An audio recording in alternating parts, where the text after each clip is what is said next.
Iyo hano rero ni kuri Neza One TV show, tukaba twakiriye umwe mu byamamare bita Joshua Challenge wamenyekanye cyane mu comedy hano mu Rwanda, uzwi wakunzwe cyane.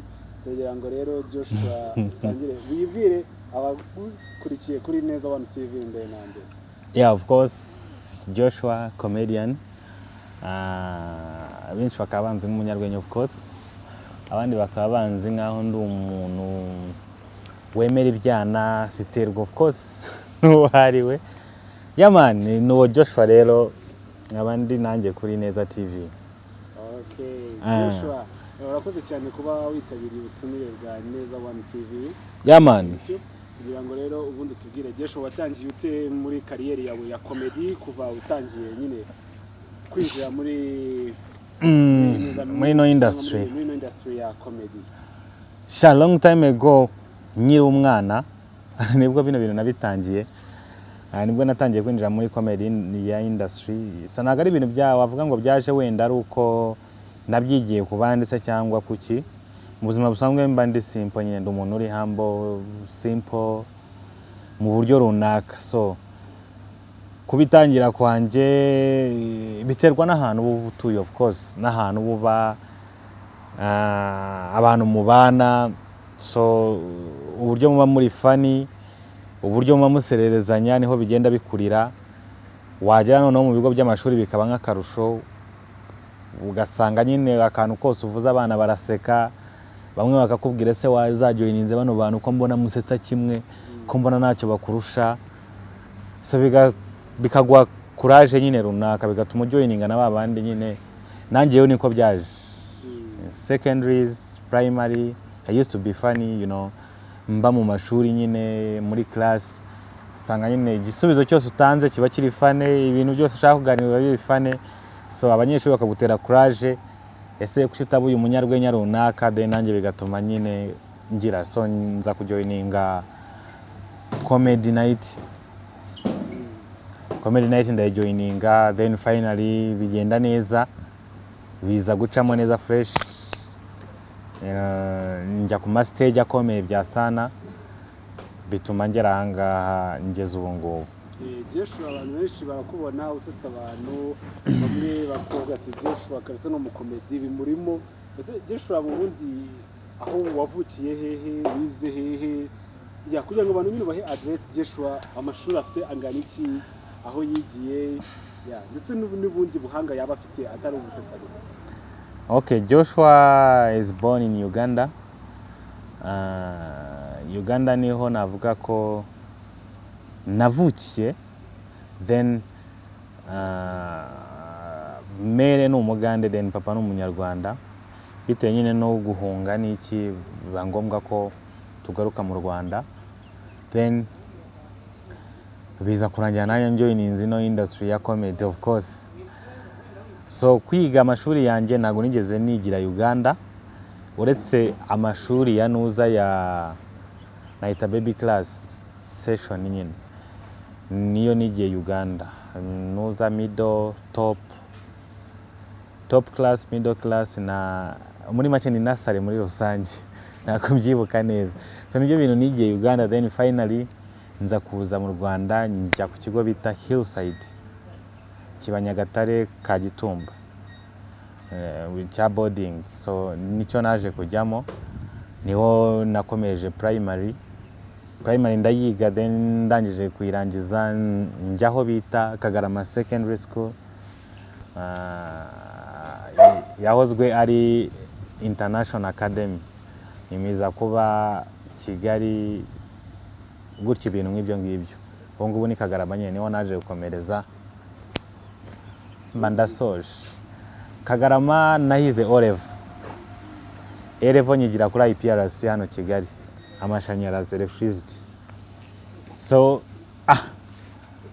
university njya Inirake, nuko nize tu.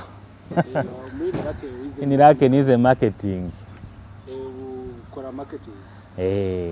Okay, murakoze cyane Joshua kutubwira muri bimwe nyine ukuntu wakuze ubuzima bwawe buke.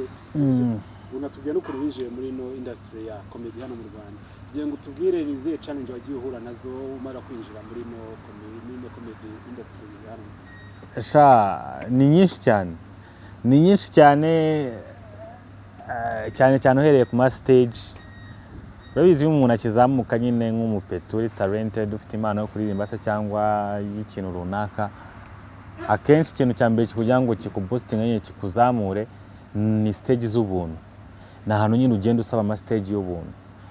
Izo challenge twagiye duhura nazo ku buryo wajyagendaga nk'ahantu guperforming ugasanga barashaka baraperi, bashaka baririmbye, barashaka iki, ugasanga ariko comedy ntago bayishaka.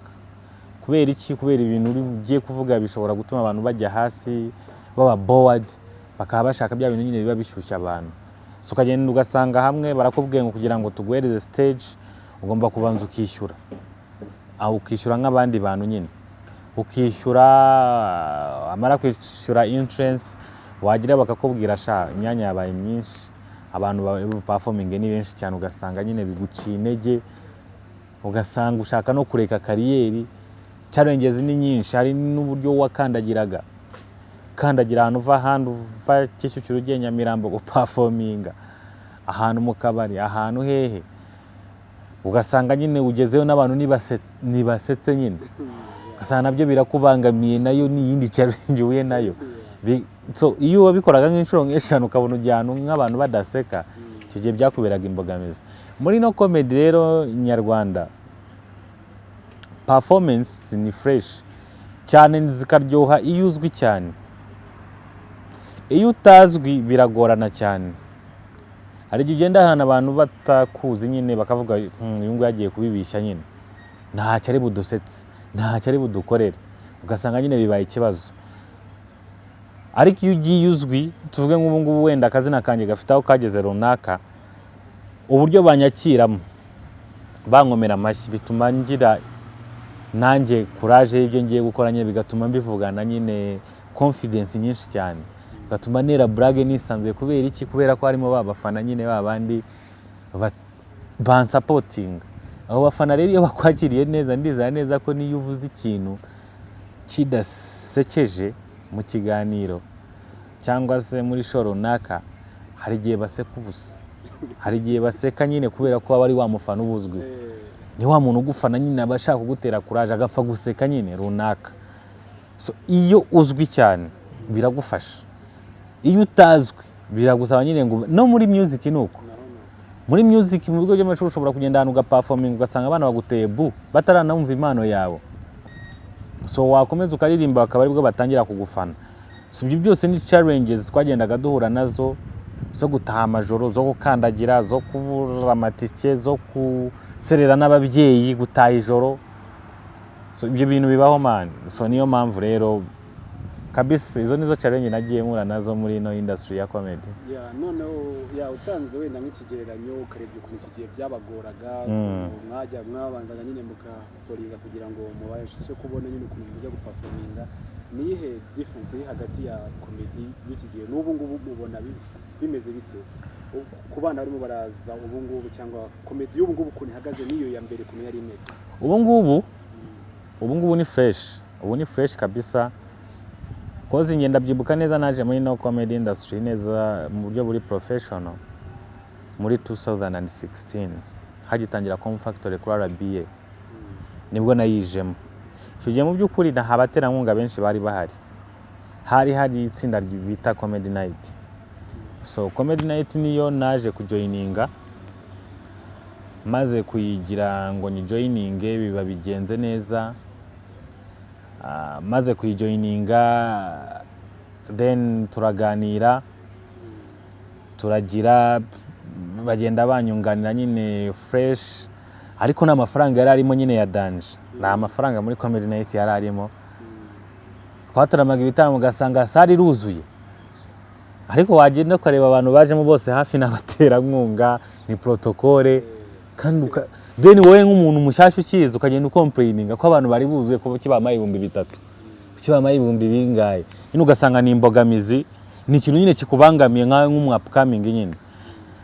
Sariko byagiye bigenda bizamuka bitewe n'imbaraga ugenda ushyiramo nyeya, bitewe n'ubushake, bitewe na courage nyine ubishyiramo cyane, bigenda ngenda nera step, then biza kurangira Joshua mfite aho ngeze ubu ngubu, kuko nk'abana bari kuza ubu ngubu ni benshi cyane muri comedy industry. Wajya kuri YouTube channels ibintu biri gukorerwaho cyane ni comedy, ariko biri mu buryo butandukanye. Hari stand up, hari sketch comedy, hari ziri filime nyine ukuntu runaka. Ubu ngubu navuga ko ibitandukanye. Kera kugira ngo wamamare byaragoranaga cyane, nkanjye byarangoye. Njyewe nakoze kuri TV10 nkandagira nk'ubitigetse, kandi abantu bakaba bazi ko ndi umuherwe, ariko kumbe nijoro nagendaga nkandagiye tu, abanyonzi batashye iki, ibinyamakuru bitandukanye bya Philipita, ibinyamakuru, ibitangazamakuru, ayimvuze ibinyamakuru ibitangazamakuru bitandukanye bya ba Philipita, Simbi zaye, nagiye maje just kugira ngo nshakishe nyine izina. Urumva ko icyo gihe byari bigoranye mu kuntu, ariko ubu ngubu YouTube ni ugutwika, bari gutwika wise gutya ngo ndiki ahita yamamara.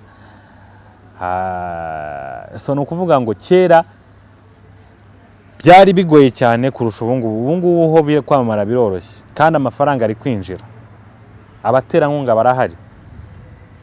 Iyo ugiye ukareba muri comedy industry hano, ya ambasaderi b'amakampani akomeye ni abanyarwenya, Kibonke za MTN, bamenya Airtel n'abandi za Skol he na hehe.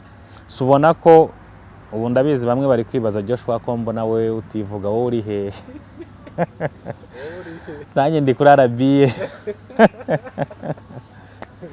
aha abandi batari. So ubwo rero ni ibintu nyine hari byarahindutse bitandukanye n'ibya kera iby'ubu ngubu kabisa. Urakoze cyane. Twakomeza rero tujya ku kindi cyiciro kizinganye wenda n'Imana yawe yo gusetsa abantu. Ubundi Joshua challenge ukuntu yaje, wayitekereje ute? Hari ugeze bitubwira ukuntu wayitekerejeho kugira ngo imaze kugera kuri rwego, ese hari ikintu kwinjiriza, ese ubu ngubu hari ubuzima bwawe bwahindutse kubera Joshua challenge? Tubwira aho imaze kuva n'aho imaze kugera kuva unayitangiye. Joshua challenge harimo intambwe ikomeye. Mbanje wenda kureba aho ngeze kuri RBA wenda ni nayitambuka KC2, iyo ni intambwe ya mbere. Ariko Joshua challenge uburyo yaje ari nk'uburyo bwo gucalenginga nyine abantu, kubica mu mutwe niko nabyita, no kwica abantu mu mutwe. So bica rero mu mutwe gute? Ni ugufata ibintu byatambutse kuri social media ukagenda ubihuza, ugafata ama videos ukagenda uyahuza, ugafata indirimbo z'abantu ukagenda uzihuza mu buryo nyine bw'imiganirire. Narinze kuvuga ngo ngiye kubakoresha ama interviews nyine runaka, nkaganira na Bruce Melody nkoresheje ibihangano bye, nkaganira na Makoni Koshwa nkoresheje ibihangano bye. So Joshua challenge ni ubwo buryo yajemo. Ndabyibuka akantu ka mbere natangiye nkora ni comparison nyine, comparing ibintu. Hari umunyafrika nari nabonye ari kuririmba uburyo bwe nyine twakoresheje iminwa, then ndangije mugeranya n'akandi kana bita ko muri America's Got Talent. So mbona imiririmbire yako kana mbona ni ya muri Afrika, mbona biratandukanye. So ndavuga iyi ni challenge kabisa, iyi ni boro y'ubumara. Abantu mbona ndayishe yarinze abantu yebana, mbona igeze ahantu henshi. Nkori yindi ya Maroni ngo yavuye iwabo heza ngo agana i Kigali, ngo Kigali se wari waje kwenda icya Maroni, ngo nari naje guhiga ubuzima n'iki. Nkavuza se Maroni, wavuye iwanyu heza uje Kigali uje guhiga ubuzima bwiza, iyo ugumiye wanyu heza ubwo buzima bwiza ukabugumamo ukareka kuza i Kigali. So ukabona nyine n'ibintu biri challenging ukuntu nyine runaka bicalenginga abantu. Then ndanje ndavuga reka mbihuze gutyo, mbikoze mbona biraboostinze, abantu barabikunze. Then nkomereza kuri challenge, nkomeza nyinyuza kuri YouTube, biza kugera irakundwa, ngombwa ko itambuka no kuri KC2. So nagaruka kuvuga ngo ni KC2 yabanje no gutambuka, yabanje kunyura kuri BTN, yabanje kunyura kuri Contact TV. So ubu ngubu bigeze kuri KC2. Intambwe ugenda utera zigenda zikura nyine turu naho ukaba ufite ahantu ugeze. So ubwo no kuvuga ngo yarakuze. YouTube comments ziba ziriho, irebwa ni 50,000 100,000. Ni boro nziza ya fresh. Arabanze bajya bavuga ngo ngo amaradiyo amwe n'abakina, amateleviziyo amwe n'abakina bitewe na n'imiririmbire yabo se cyangwa bitewe nuko nta giti yatanzwe runaka. So ngewe nta giti naka ni bori promoting abahanzi. Hari igihe nkora ku muhanzi runaka ugasanga ntago bamuzi, indirimbo ye ntago bayizi abantu, ariko abo bantu n'abafana banjye, so bakareba indirimbo nkoresha bakavuga ko ino ndirimbo se nari nyizi, nkanyarukira kuri YouTube nkayireba, bikaba ngombwa ko ajya kuri YouTube. Urumva ngewe mba mukinnye, yego nanjye biranyinjiriza kuri YouTube yanjye, ariko nanjye mba nashoyemo imbaraga zanjye. Nko nka challenge imwe ishobora kuntwara amasaha 10 kugira ngo isohoke. So urumva rero ni challenge ni gutyo yaje, ifite ikinyinjiriza n'abahanzi ifite ikibinjiriza, kuko niba ndeba umuhanzi kuri YouTube nkareba indirimbo ze 20 mba nkoresha amanuza MBs yanjye, mba mfite nanjye cyo mwinjiriza, then nanjye nyuma nkinjiriza. So ni gutyo challenge yaje rero. Urakoze cyane kutubwira uburyo uko challenge yaje. Niyo tujya gutubwira ese ni izihe mbogamizi wagiye uhura nazo ukorera abahanzi? Hari igihe ushobora kuba wavuga nk'umuhanzi muri challenge yawe ugasa nkaho umukoma ukuntu ntabwo wigeze uhura n'inzitizi ngo baze bakubaze impamvu ubikoze, ari naho ukora ukabona indirimbo nyine ihuye n'ibyo wanditse. Bigenda bite kugira ngo uhuze iyo ndirimbo ndetse n'ibyo uri kuvuga bihure? Noneho nyuma unatubwire n'ukuntu abahanzi babyakiriye bamaze kubona n'ukuntu ugenda bavuga, wenda bamwe kabo bakoma ku bantu kakabakoraho. Abahanzi bo nyine bigitangira mbere byari bigoranyemo ukuntu, ariko byabaga bigoranye cyane ku bantu batazi who Joshua is. So baje kumenya ko Joshua ari umunyarwenya barabyakira nyine. Navuga nk'abigeze kugenda babikritikaho cyane, ba religi zigeze kugenda bivugaho, nigeze kumujyana na Neringabo ngo nakana kari kukuryana hit, nyine ngenda nkoresha indirimbo za Neringabo, ntago indirimbo ntago nabisubiramo ahangaha, ntago byakunda. So yigeze kubivuga bipostinga avugaho nabi. Marina nawe igeze kubikoraho, nawe Marina sinzi yari ku ndirimbo bita inyuguti ya ra, inyuguti ya ra, inyuguti ya ra, inyuguti igaragara kabiri mu bara, nyine ra ya Riderman, ra ya Rihanna, ra ya Rambo, ra ya Rikiroso. Sinzi uburyo nabivanzemo ndavuga ngo Rihanna, ngo se ko Riderman inyuguti ya ra imwibutsa bari umuntu abe bakuru be ba Rikiroso, ba Rihanna bande, aho ni fresh. Umuntu nka Marina yabimwibutsa iki?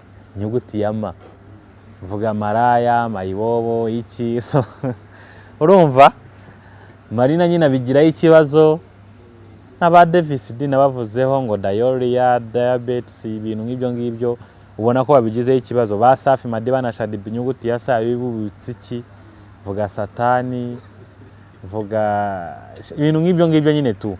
So biba ngombwa ko aho ngaho byabayemo ikibazo kuri Marina nawe, ariko nyuma yaje kumenya ko ndi umunyarwenya nari ndi mu kazi kanjye, ariko ubu ni umufana ukazi.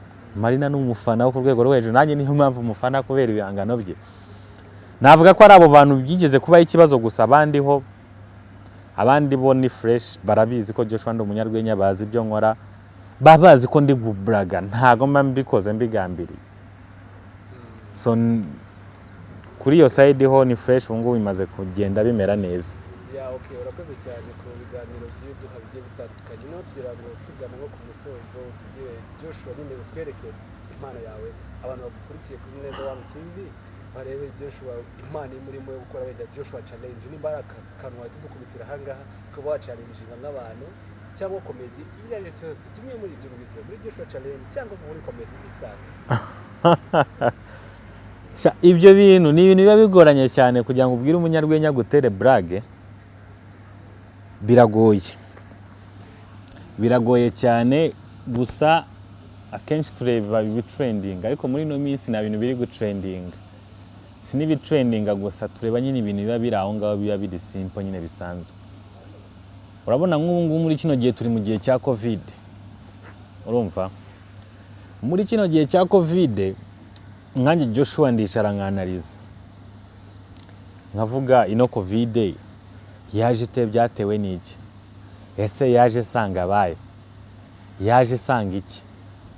Nareba Covid nkayo uburyo yaje sanga izindi ndwara nka sida, nkumva ko izindi ndwara ubu ngubu ziri mu gahinda kiki kubera ko covid iri kuziryana hit niyo iri kuvugwa kuko ntabwo sida ziri kuvugwa hari kuvugwa covid gusa. So rero iyo urebye no covid uburyo yaje wareba na sida ije guhangana nayo ubona ko bifitemo similarities nyine ibintu byenda gusa nyine. Kuko iyo urebye uburyo babyirindamo byose birenda gusa. Urugero nk'iyo ubonye nka sida nka covid dukoresha agapfukamunwa kugira ngo tuyirinde, ariko na sida dufite akandi gakingizo dukoresha kugira ngo tuyirinde. Sida yo covid yo ishobora gukoresha lockdown kuburyo twese tuguma mu mago, ariko sida yo barayisuzugura bakayisanga no muri lodge. Urumva wajya kureba covid ifite abantuza abadaso ministry iki abasirikare barayirwanya bose baba bari hamwe kugira ngo bayirwanye, ariko na sida iyo uyirebye usanga ifite abasirikare irwana nabo bo mu mubiri batazi. So iyo urebye ibyo bintu niyo mpamvu nyamvuga ngo ino covid yaje imeze nka ibi byorezo bihari nyine bimeze nka showbiz nyarwanda, bimeze nka showbiz kabisa. Kuko ubonye uburyo covid yajemo yaje ari ikigeragezo n'ubu kiri kutubangamira.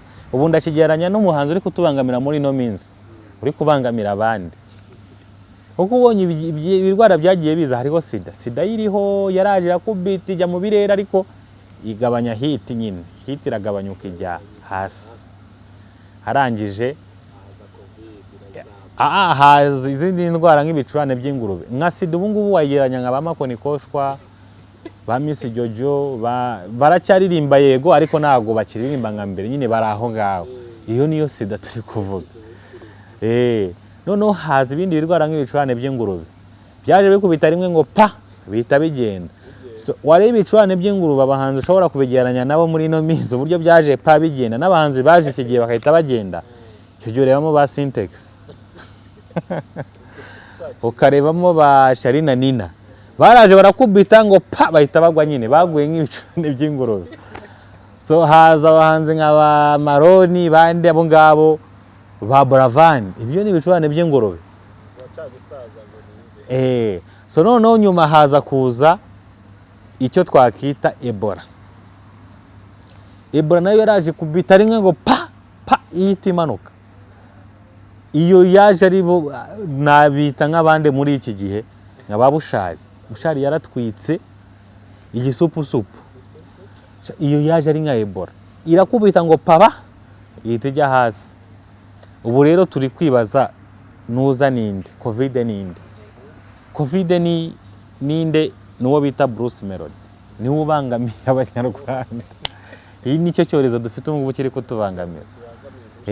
So urumva rero iyo ni nka boro nshobora gukora nka brag nkagenda nkayiperforming imbere y'abantu nabanje kuyanaliza. Ubu ngubu ndimo ndayibatera nka story nyine nk'umuntu ugiye kuzayivuga ubutaha, ndagenda nyegeranye neza fresh nyite nyijyana kuri stage. So ugena nibi trending ni kutyo bimeze. Okay, urakoze cyane tugiye noneho dusezere nk'abakunzi bawe nyine sanze tubisoza. Ikintu nababwira just I love you so much. Nkunda ko mukunda ibyo nkora. Ikintu nababwira yebana ni ukora subscribe kuri Ineza TV. Ngewe iwanjye mwarayikoze, kuba atarayikora namwe muyikore, kandi mujye muna commenting kandi mutange ibitekerezo bizima. Ikintu nababwira kimwe mu Cyongereza ku bantu wenda baba bashaka kuzamura impano zabo. In English they say if plan A doesn't work, don't worry, there are still other more 25 alphabetical letters. Ushobora gukoresha plan B, plan X, ariko nugera kuri plan Z menya ko byanze nyine tu. Sicyo nicyo kintu nakubwira. Niba ujya mu bitaramo nyine bigoranye bya sana ibiki n'ibiki ni plan A, niba yanze shaka plan B. Wihangayika nyine ugende ucengera ahandi hantu nyine runaka. Naho ubundi mbifurije umwaka mushya 2021 ntuzamere nko 2020 kandi dukomeze kwirinda icyorezo cya covid. Yaman.